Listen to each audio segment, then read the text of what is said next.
joining us right now from Atlanta, where he's going to be calling tonight's Rams-Falcons game on national radio. Ladies and gentlemen, Kurt Warner's back here on the Rich Eisen Show. How are you doing, Kurt? Good to see you. I'm good, buddy. How are you? I don't know if you heard Philip after the game, Philip Rivers after the game talking about no regrets. What are you thinking when you hear that, Kurt? I mean, no regrets because he exceeded all expectations that any of us had. I think that's the cool part is that I'm sure he would have said the same thing had it not gone well. But I think that was the most impressive thing is that none of us really had an expectation. I think when he went to Seattle, everybody was like, oh my gosh, this isn't going to end well. And every game he got better and he made plays. And you even asked me on the show the other day, like, did it have me thinking? Yeah, I was back out in the backyard throwing the ball. Like, could I do what Philip could do? Like, it was cool. It was cool for all of us old guys going, man, if he could do it, maybe I could. Like, it was really awesome. And so I'm glad that that he feels that way now. And I'm glad that it went the way that it did. What a cool experience. I mean, you have things in life sometimes that nobody else has. And this is one of those things that, I don't know if there'll ever be another guy that sits out of the game for 5 years and comes back to play. And Philip can say, I did it. I did it and I did it well. And, I gave my team a chance in the games that I played in when nobody thought that I could. So, so cool. A cool kind of ending. If this is the end to a story, I guess we can't say that now, right? After he came off the bench from 5 years off, maybe this isn't it. But if this is it, what a cool way to finish it off. And again, there's going to be a lot of old guys like me, that are thinking, hey, maybe I could have done it. Yeah, I mean, I did ask you that during game day morning, like while watching him on film. Are you sitting there saying, nah, that's a throw I think I could still make? And you're like, yeah, I've done that. And you're also involved in coaching as well, Kurt. So what a powerful message to have his entire high school team there. And when he goes back to coaching, what a powerful message to be able to look an athlete, a kid in the eye and say, you can do it.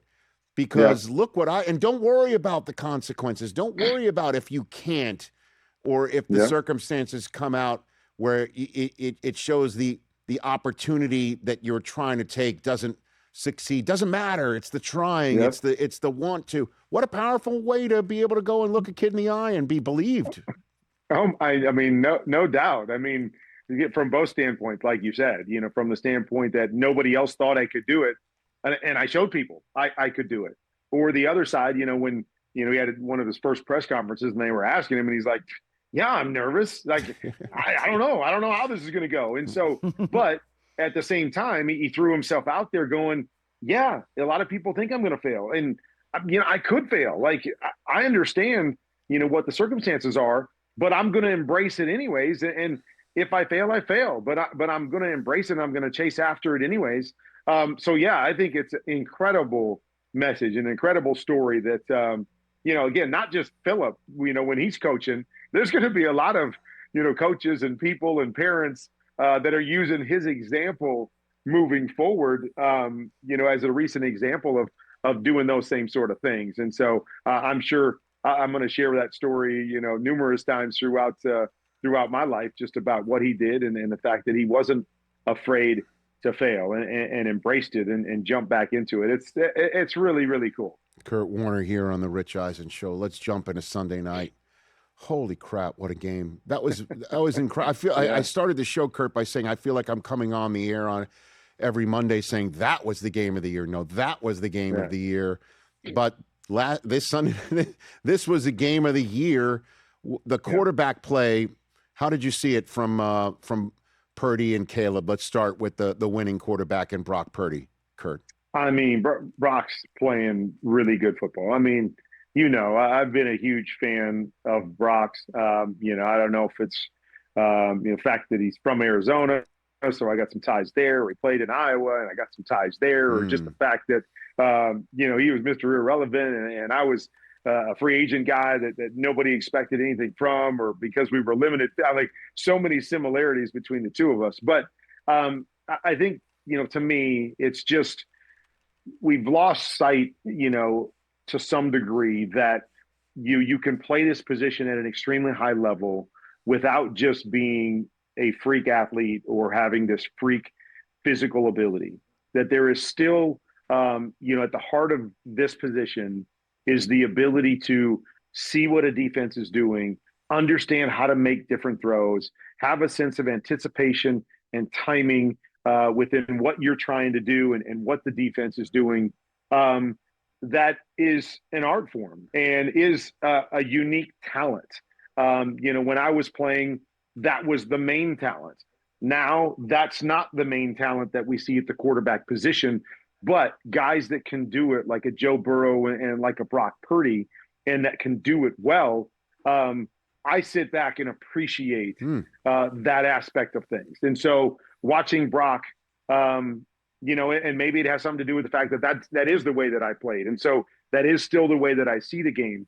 But I truly appreciate guys that do those things and do it on a consistent basis. And, where it doesn't look like this wow throw, I'm often wowed by throws that Brock makes just because I know the nature of what they're asking him to do and how tough it is to, make a 16-yard throw and have to throw it up over a linebacker and drop it in under a safety on a consistent basis. It may not look impressive, but those things are impressive because not everybody in the league can do those things. Even the guys that have great arms and that can, run fast 40s. And so there's just an appreciation for how he plays the game and his understanding of the game that I enjoy watching every time out there. And I probably enjoy it too, because he's proving that, there's different ways to still be really successful in the NFL as a quarterback. And that the drop back passer or the guys that, play with anticipation and with their mind first can't succeed in the NFL anymore. And I fully disagree with that. And I look at guys like Joe Burrow and Brock Purdy and say, not only can you succeed, you can succeed at the highest level doing those things. You don't have to necessarily have, Jared Goff is another guy, you don't necessarily have to have, all these physical traits that are awesome. And, great to have a quarterback that can do all those things, but you don't necessarily have to be, otherworldly in that regard to succeed at the NFL level if you can do these things that I'm talking about. And I also was talking to Bears fans directly about how obviously the ending leaves a bitter taste and it's a gutting way for your team to lose. But my goodness, has it been confirmed over and over and over and over again that Caleb is the real deal and has a remarkable amount of talent and does have the play calling head coach attached to his hip that he needs and requires in this nature and nurture world, right, of the NFL and its success. There's no question in anyone's mind, right? Like, this is a real deal, special, talented quarterback, Kurt, correct? All I'm waiting for at this point, with what I've seen and that he's continued to, like you said, prove different things to me and I'm sure everybody else out there on a weekly basis. All I'm waiting for is the efficiency to get to, and I'll just say kind of that NFL level, when you look at a starting quarterback, you're making the right decision, having your eyes, like once he gets that to go along with the things that we've seen him do this year, the incredible throws. We saw, and it's a weekly thing, right? There are 2 or 3 throws every single week that we pull out and go, not everybody's doing that. And he's making those plays consistently. His ability to play in the big moments. That has been time and time and time again. And last night, I thought he did a great job because it was managing that last drive. It wasn't just, making, some crazy run or some crazy throw. It was, hey, pressure in this situation, man, I gotta beat it with this throw. And I've got to, make 8 or 9 of these, efficient throws to get us down the field as opposed to one big throw. And so all of those things just continue, and I don't want to say I'm a doubter, but, with this team and with what I saw last year, I'm still waiting.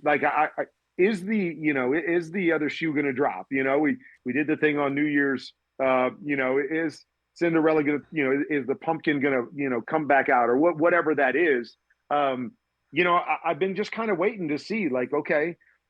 And every week they continue to prove to me more and more that they are a viable option, in these NFC playoffs. I mean, what they did last night to go on the road against a really hot offense and a quarterback on the other side that's playing really good, and match them drive for drive and situation for situation. And I almost feel like, yeah, they lost the game, but they really ran out of time more than I felt they lost the game, right? If there would have been another 20 seconds on the clock and they would have had 2 or 3 more plays from inside the 5, I'm sitting here today going, yeah, I think Caleb makes a play and they win that game. And so it was more running out of time, in my opinion. So they have continued to prove things to me. And, Caleb continues to prove that he's got, just about everything you're looking for. And he's exceeded expectations for a second-year guy. And if he can get that, efficiency piece, look out league. It is going to be a fun run to watch these Bears play for years to come. And that moment could arrive in 2 weeks. You know what I mean? Like it could be the now as well as the lookout league in the future. It could be the lookout league right now. But in the same way that all they needed was more time, and they might have beaten San Francisco. Yeah. You look at the NFC standings, if I may call for them, and you're like, viable option in the NFC. I mean, who isn't, right? I guess with all due respect to the NFC South eventual champion, who isn't? And you could even listen, I know the Packers have lost a couple in a row. All they needed was one onside kick recovery against Chicago. They have 10 wins. So do the Bears. And this is a totally different week 17 and 18 picture that we're talking about right now. Jordan Love comes back, and maybe Josh Jacobs can get healthy and stout.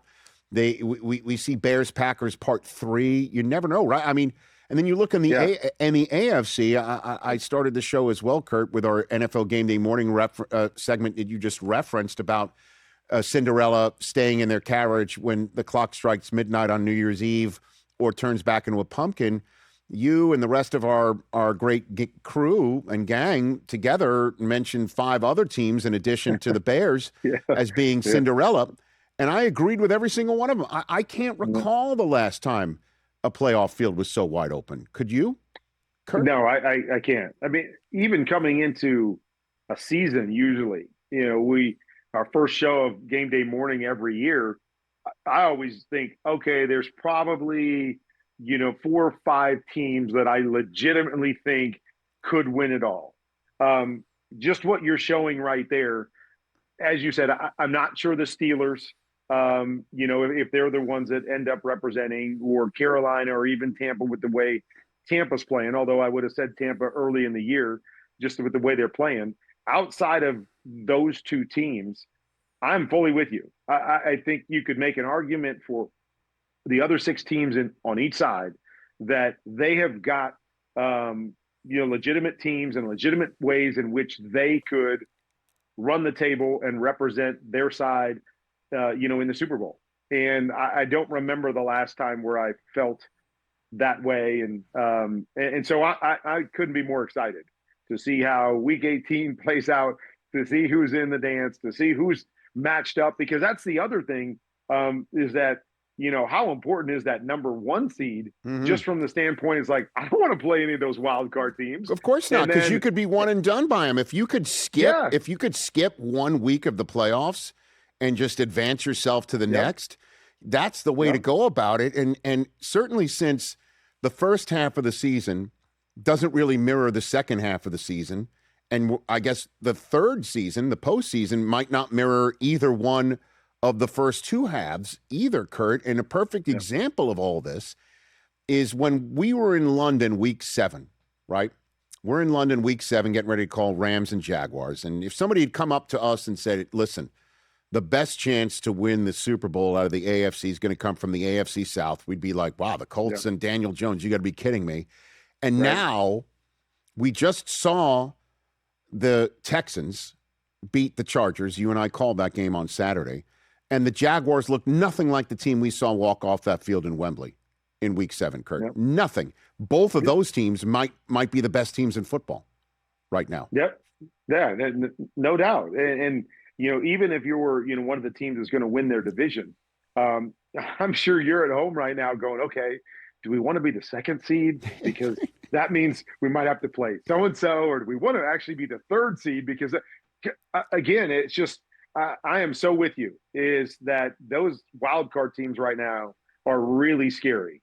And, you feel like any one of those could represent, their side in the Super Bowl. And so you're not going to want to play them in the first round. And that's why I say that number 1 seed is so huge on both sides, is let somebody beat somebody else up and knock somebody else out before you've got to play a football game. And so, that game on Saturday between the Niners and Seattle is so huge. And then obviously, whether it's New England or Denver, punching their spot for the number 1, man, that's going to be huge for whichever 2 teams that is. And then, with the 2-1 seeds from last year's playoffs out now, and the Lions and the Chiefs, leaving the 2 top seeds from last year's playoffs playing each other yesterday in the Eagles and the Bills, if you had to put your marker on one to go on a run, do you choose Josh Allen, who doesn't appear to be fully healthy, and a defense that is balling out, better than some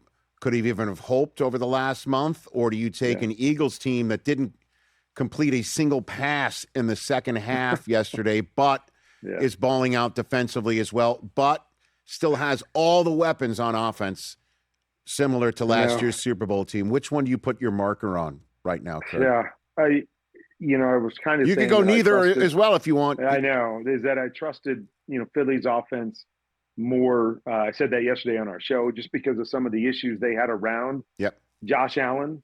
But man, when you watch that offense, especially yesterday, I just scratch my head a lot of times on what they're doing and what they're trying to do. And, Jalen, as great as he is at times, there's times where I'm just not fully sure that I would probably right now, even though they lost yesterday, probably pick Josh Allen and company. I don't know. I mean, like you said, their defense is playing a little bit better. Their run game is good. And I trust Josh to make the play. And I know, you could say, well, how do you do that? Because he missed the play yesterday. But he doesn't miss those plays very often, and often, makes up for it with something else. And so they're just something that, they had opportunities in that game. He got tackled at the 6-inch line one time where they turned the football over, and some crazy things happened in that game. I would just say, knowing where the quarterbacks are, especially on the AFC side, I would probably lean towards Josh Allen, his experience, and that team more than the Eagles right now. You know what's really crazy, Kurt, is you're getting set to call Rams and Falcons on Monday night on national radio. Is that the last time we saw the Rams play? It feels like an eternity ago, because the Lions were still alive in the playoffs. They'd yet to lose to Pittsburgh and Minnesota. The Bears had yet to play the Packers for a second time and the 49ers. I mean, it's just the 2 things to have upended the entire table of the NFC since the last time that the Rams took the field, watching Sam Darnold beat him with no time left. The Seahawks have already played again. It's just an entire Christmas slate happened. 2 games on Saturday that you and I called. It feels like a season ago. So where do you place the Rams in all of this now that all the pieces have settled and we see the momentum going in certain directions and the Week 18 schedule all set and the Rams having no shot at the 1 seed? Where do you place the Rams as they go into this game tonight, Kurt? I mean, and again, there's so much here, right? Because they can't really, they can't win the division now, because of the scenario with San Francisco and Seattle. The crazy thing is, I'm hearing that if Atlanta wins out, wins these next 2, then it doesn't even matter the Tampa game against Carolina, that Carolina would get in anyways because of the strength of schedule type stuff. Like, still so much riding on it, but it just makes you wonder, okay, what do the Rams do here these last couple weeks? Because I still think they may be the best team in the entire NFL. But so much has kind of gone against them from from that overtime touchdown pass to Puka, where you're thinking, okay, Rams are going to run this thing and possibly get the number 1 seed, to losing with the 2-point conversion, and then everything that's happened, since they played, like you said. What's their approach? What are they thinking at this point? How does that affect them mentally these last couple weeks? I'm fascinated to watch, but I do think we're kind of overlooking them because we haven't seen them play in a while, and they could just be that team that comes out of the NFC. Isn't that amazing? There's been so much football with a two different doubleheaders on Saturdays since they played last, right? A triple header on Christmas Day, a full slate of 2 Sundays, and we're overlooking the team that was the 1 seed going into week 16 because they haven't played in 11 days. It's great. Our world is nuts, man. Before I let you go, I just want to say farewell to the dad of the MVP of the Snoop Dogg Arizona Bowl, E.J. Warner, bringing home the hardware for Fresno State. And congratulations, Kurt. Thank you. It was awesome. Great way for him to finish a really, really good college career. And like I said, it was a bummer that we couldn't be there, or I couldn't be there because we were calling the game. Mm-hmm. But I'm glad it played out the way that it did, and now we sit back and see what his future is. I know he'd love to get a shot at the NFL level and see where he fits in. So we'll sit back now and enjoy that accomplishment, and then we'll go from there. Well, listen, all he's got to do. We started the segment by looking at OGs for inspiration and Phillip Rivers. All you got to do is look at the guy on the screen, and I'm not talking about me. You're the best, Kurt. You take care of yourself, man. Thanks, buddy. Have a great cast tonight, and I'll see you next week. Have a great New Year. That's Kurt Warner back here, as always, on the Rich Eisen Show. Hey, you made it all the way to the end. Thanks for that. Check us out every single day streaming live on Disney Plus and the ESPN app 12 to 3 Eastern.